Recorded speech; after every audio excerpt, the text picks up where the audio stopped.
পূর্বাভাস সত্যি করে ফাল্গুনে বৃষ্টি ভিজল পশ্চিম জেলা থেকে খাস কলকাতাও। বৃহস্পতিবার সকাল থেকেই আকাশের মুখ ভার। বেলা বাড়তেই মেঘ ছেয়ে যায়। বেলা 11:15 থেকে আকাশ কালো করে কলকাতায় ঝেঁপে বৃষ্টি নামে, সঙ্গে বজ্র বিদ্যুৎ এক ঝলকানি।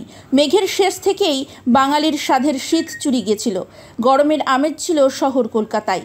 দিনের বেলায় রীতিমতো ঘাম হচ্ছিল, কিন্তু জোড়া ঘূর্ণবাত এবং সক্রিয় অক্ষরেখার প্রভাবে আচমকাই হাওয়া বদল। আলিপুর আবহাওয়া দপ্তর আগেই জানিয়েছিল বৃহস্পতিবার থেকে ঝেঁপে বৃষ্টি হবে কলকাতা সহ পশ্চিমের কিছু জেলায়।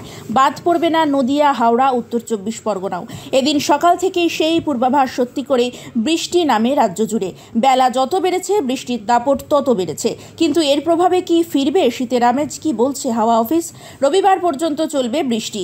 আজ বৃহস্পতিবার ও শনিবার বৃষ্টির পরিমাণও ব্যাপক বাড়তে পারে। বিক্ষিপ্তভাবে টানা 4 দিন বৃষ্টি হলেও তাপমাত্রার বড়সড় পরিবর্তন হবে না। সর্বনিম্ন তাপমাত্রা নতুন করে উল্লেখযোগ্যভাবে কমার সম্ভাবনা নেই বলেই মনে করছেন আবহাওয়াবিদরা।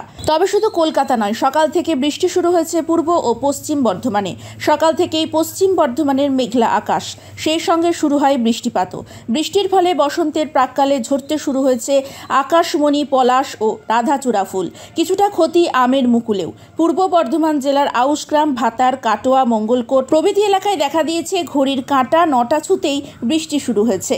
আউশগ্রামের একাংশে হালকা শিলাবৃষ্টিও দেখা যায়। পুরুলিয়া, হাওড়া, নদিয়ার মতো একাধিক জেলাতেও চলেছে বৃষ্টিপাত। আপাতত এই দুর্যোগ থাকার লক্ষণ নেই, চলবে রবিবার পর্যন্ত।